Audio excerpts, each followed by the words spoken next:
Let's mark our anniversary with an adventure, I suggested to my hardworking husband. He deserved a break, and I was eager to indulge us both. For our first anniversary, I spared no expense, booking us a lavish room in a celebrity-frequented luxury hotel.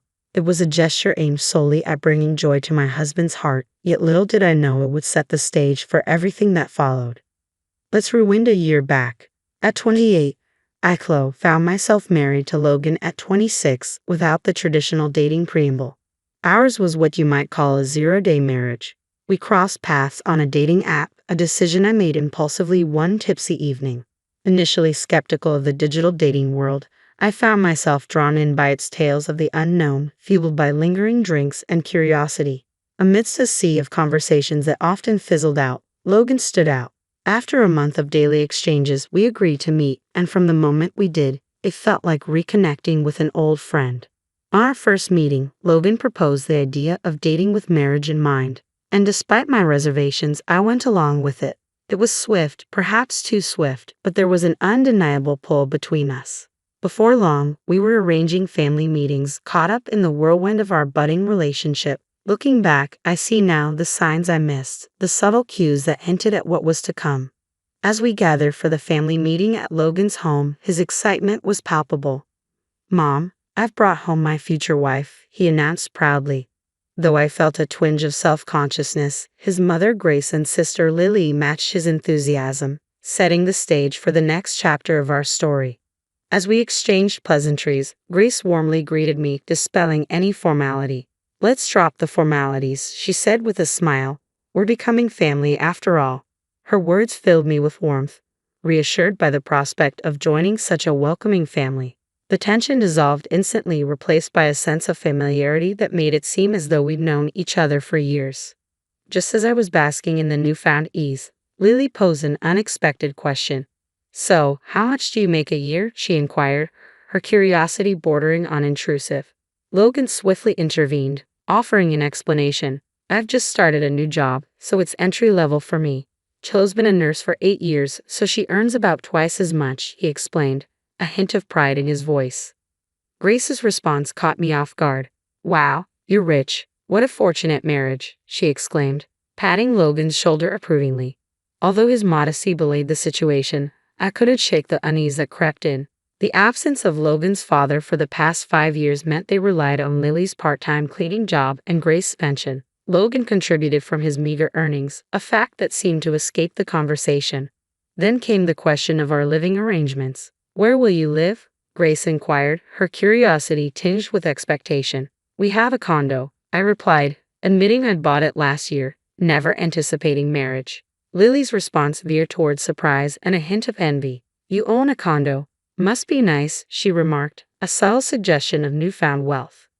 I hastened to clarify, emphasizing that I financed it myself and that the mortgage wasn't significantly different from renting. Grace's tone shifted, expressing reliance and a hint of expectation. "We'll be counting on you from now on," she stated, alluding to potential future assistance. The notion of sharing as a family left me unsettled, but I chose to defer the discomfort for another time.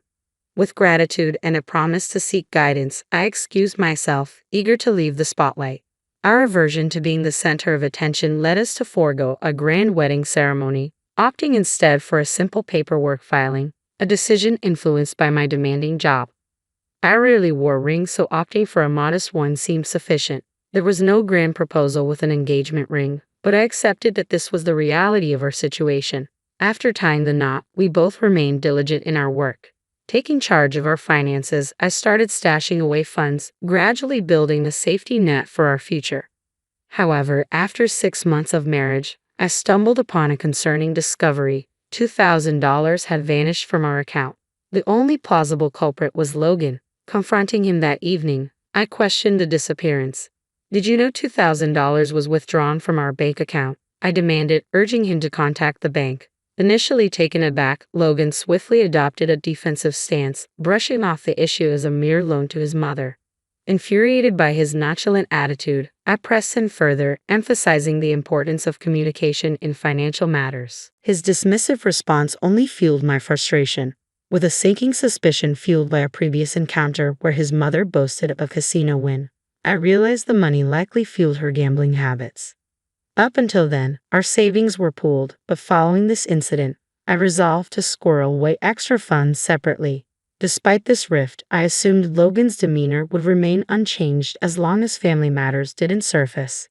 He was diligently employed, after all. However, our first wedding anniversary prompted a desire to deviate from our usual frugality and indulge in a bit of extravagance. Excitement bubbled within me as I arrived home, eager to unveil a surprise trip to Logan. However, my anticipation was dampened by the presence of Lily, who had been making frequent appearances lately, a routine that was starting to wear on me. Returning home after a taxing day of work to find her there was becoming a source of stress. In hindsight, the timing couldn't have been worse for sharing the news of our planned getaway. Yet I couldn't contain my enthusiasm about the luxury hotel reservation I had painstakingly secured. Logan's eyes sparkled with delight at the mention of the trip, but it was Lily who reacted most fervently. "Is it that hotel from the TV ads?" she exclaimed incredulously. Her tone carried a hint of envy, which I met with a confident explanation. "Since we've never taken a trip alone, we decided to indulge this time," I asserted, recounting the nerve-wracking experience of securing the booking on the day slots opened. Lily's response dripped with resentment. "How unfair of you," she retorted, her words tinged with bitterness. "Just because you're a nurse doesn't mean you should hog all the travel opportunities." She appealed to a sense of familial obligation, urging us to relinquish the trip in an act of filial piety.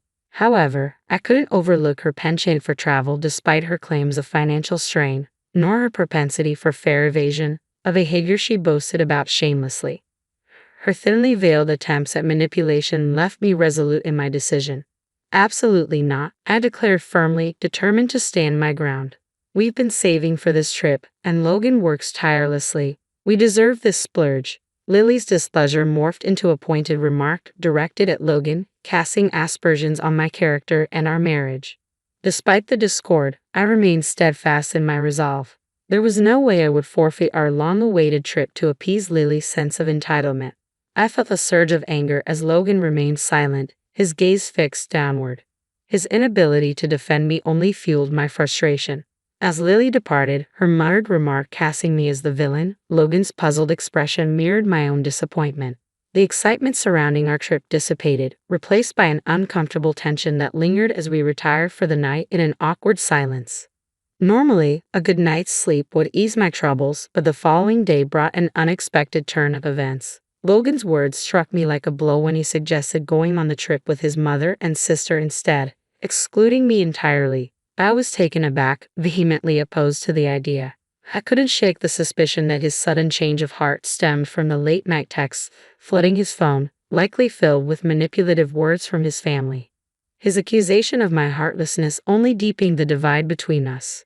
Marriage, he argued, was about uniting families, not individual desires.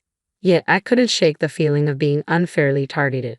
Despite our attempts to reason with each other, the conversation devolved into a stalemate, leaving us at an impasse. The disappointment was palpable as what was meant to be a joyous occasion now soared into a source of conflict. Returning home the next day to a tense atmosphere, I found my mother-in-law and sister-in-law waiting for me. With a smug expression, my mother-in-law declared, "Welcome back. We've resolved the trip matter. It's settled. The trip will be for me, my daughter, and my son." Shocked into silence, I turned to Logan for an explanation, though deep down, I doubted any justification could appease my frustration. Logan's response only fueled my disbelief. "It's as my mom said," he explained. "I shared our recent issues with her, and she proposed this solution. I'm going, you're staying. That's final." Outraged by the lack of consideration, I finally lost my temper, demanding an explanation for their irrational decision. But Logan's reply was laced with venomous words, his anger boiling over. He belittled my profession and reduced me to a mere source of income, revealing a side of him I had never seen before. His psychological abuse cut deep, leaving me feeling foolish for the efforts I had invested in our relationship thus far. Witnessing the altercation, my sister-in-law interjected, urging us to make amends and join them on the trip. But the thought of acquiescing to their unreasonable demands was too much to bear. I couldn't tolerate Logan's dependency on his mother and sister any longer. I've reached a point where I realize I don't need to hold on to affection for Logan or his family anymore. My once warm feelings have cooled to the point where it feels like I've been living in a dream. The idea of going on a trip with someone I've grown to dislike so intensely is unbearable. If his family holds such significance for him, then perhaps it's time to end our relationship. Let's proceed with the divorce, just as I suggested. It seems like the only logical solution to this impasse.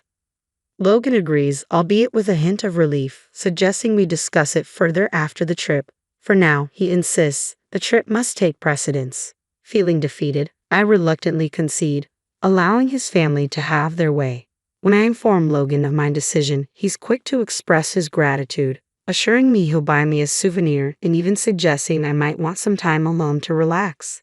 His cheerful demeanor grates on me, but I've resolved to see this through. Taking matters into my own hands, I arranged for the hotel reservation to be changed to Logan's name and adjusted to accommodate a party of 3. On the day of their departure, I take the day off to see them off, observing their excitement with a mixture of resignation and amusement. Their overly packed suitcases for a one-night trip draw a chuckle from me as they set off. With them gone, I'm left with a newfound sense of purpose. Over the next 2 days, I embark on a life-changing task, relocating all of Logan's belongings to a rented storage unit. As a minimalist, I don't have much to pack up, but the process keeps me busy and focused on the fresh start that lies ahead. With the help of a friend from work, we swiftly complete the task in less than 2 hours. Now, there's no reason for Logan to return. This condo, purchased in my name when I was single, will remain a sanctuary from him. The locksmith I've arranged arrives promptly, ensuring that Logan is permanently barred from entering the premises. Additionally, I've sought legal advice from a lawyer named Mason regarding the divorce proceedings. Armed with audio evidence of the psychological abuse I endured, Mason assures me of a guaranteed victory and offers to represent me. Relieved to have someone else handle the divorce talks, I focus on tying up loose ends. Meanwhile, Logan and his family are under the mistaken impression that the hotel stay is prepaid, unaware that I had only made reservations. As a gesture for our anniversary, I had even arranged for a fancy cake and champagne, intending to surprise him. However, all expenses were to be settled at checkout.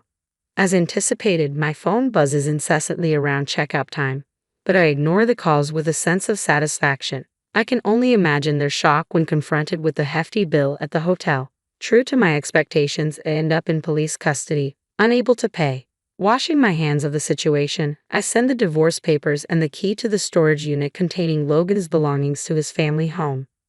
With Logan and his family out of the picture, my condo returns to its peaceful state. I had prepared for the inevitable contestation of the divorce, with Mason handling everything on my behalf. Despite their financial struggles, Logan's family manages to scrape together enough money to secure their release. However, upon their return, their aggression leads to police intervention. Given the ongoing divorce mediation due to Logan's psychological abuse, he is slapped with a restraining order. Unable to afford a legal battle, his family quickly agrees to the divorce, bringing closure to the tumultuous chapter of my life. In the divorce proceedings, I assert my right to compensation for the psychological abuse endured during our marriage. Surprisingly, becoming single again proves to be less daunting than anticipated. Meanwhile, it appears that Logan's family continues to rely on his income, likely exacerbated by his gambling habits that he couldn't seem to shake. Logan's own employment instability becomes evident as he struggles to hold down a job, often calling in sick or even quitting impulsively. Despite my concerns about his behavior, he dismisses them, citing mental health issues. However, his inability to maintain steady employment leads to financial strain for his family. His sister's unemployment adds to their financial woes, and their refusal of welfare assistance only compounds their debt. To make matters worse, I've noticed suspicious characters lurking around their home, adding a sense of unease to their already turbulent situation. In contrast, my life post-divorce is remarkably stress-free. Flourishing in my career, I've even been promoted to supervisor, a role that I relish despite its challenges. With only myself to care for, I find I can cut corners on household chores, allowing me more time to focus on my own well-being. Though I hadn't planned on dating for a while, I found companionship with Caleb, a doctor who had been a supportive confidant before my marriage. Unlike my ex-husband, Caleb is both financially and emotionally stable. Still, I approach the idea of marriage cautiously now, mindful of the lessons learned from my past. Reflecting on my journey, I can't help but feel a sense of gratitude for the unexpected turn of events. In hindsight, I'm thankful that they took that ill-fated trip, unwittingly freeing me from a toxic situation.